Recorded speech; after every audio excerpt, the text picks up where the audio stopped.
Hello. Well, we begin with the latest pictures of the unrest in Tibet. This is edited footage broadcast by Chinese state television, apparently showing rioting in Tibet on Friday. What the Chinese television pictures do not show is the troops and police on the streets, who witnesses said beat and arrested protesters.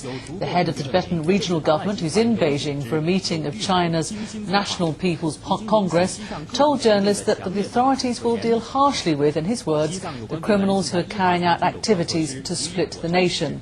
Eyewitnesses in the Tibetan capital Lhasa say there are currently large numbers of troops and tanks on the streets there. Big troubles there. What did you see? We see a lot of soldiers, big tanks. All roads were blocked in the old city. Yesterday we went on a trip and we could not arrive anymore at our hotel in Lhasa. We went to another one. And so this morning we could not reach anyhow our hotel anymore, so this is what we have. Every street, the whole city was paraded. It was just incredible. Something like 100 trucks of soldiers driving into the city. That's when it started, after it had started. Right. Just early evening.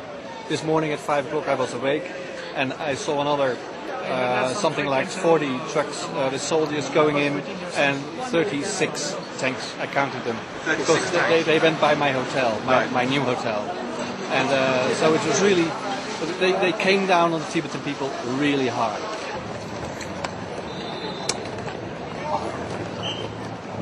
Anyhow, our hotel anymore, and we had a ticket for Kathmandu, and we wanted actually to leave because it's far too dangerous there.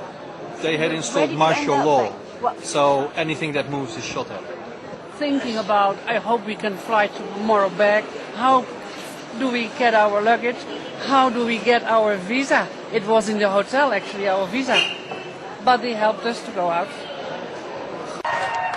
This is Tibet's capital, Lhasa, after 5 days of protest against Chinese rule. China calls this sabotage.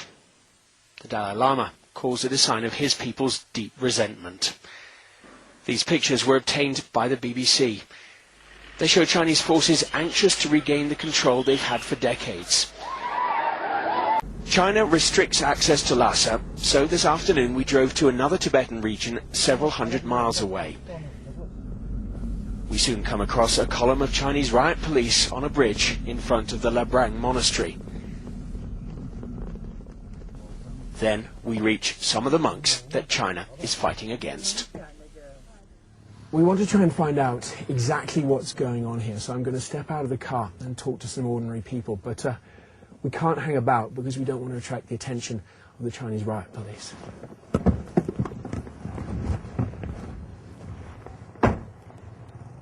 At first, no one wants to say much, but then people start to talk.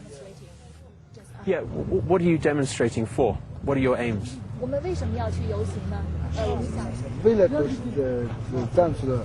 Freedom for the Tibetan people, this young monk says. At dusk, the Tibetans keep to their monastery. The Chinese riot police are just down the road. James Reynolds, BBC News, on the Tibetan Plateau.